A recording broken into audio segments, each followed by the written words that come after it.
Now, I'm not gonna lie to you, my Scotty play is a little bit rough, but I am bringing myself out of the doghouse today in order to tell you how to play Scotty in 4 minutes or less. Let's dive into abilities.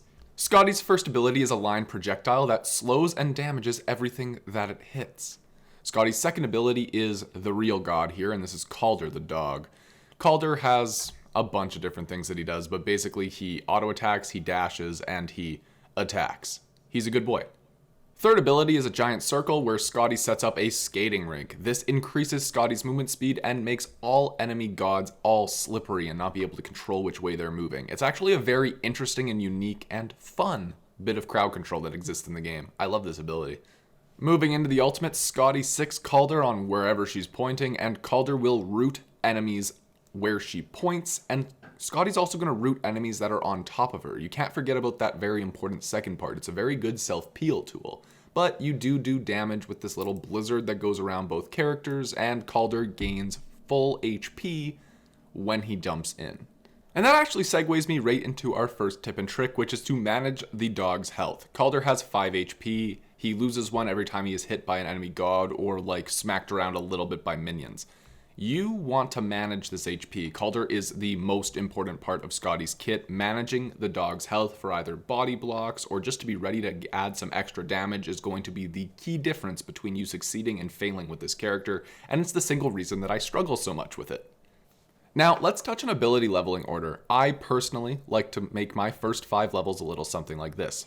Level 1, you're going to put a point into the first ability, level 2 into the ice, level 3 into the dog, level 4 into the first ability again, level 5 you get the alt, then from there you're going to max out the first ability, then you're going to max out the third ability, then you're going to max out the dog, then you're going to max out the alt.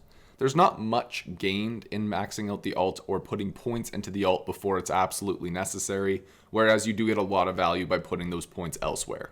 Next thing to talk about is going to be playstyle. Scotty is very much an ability-based hunter. I have built Scotty with crit. It's fun, it's flashy, but it's not necessarily the most effective.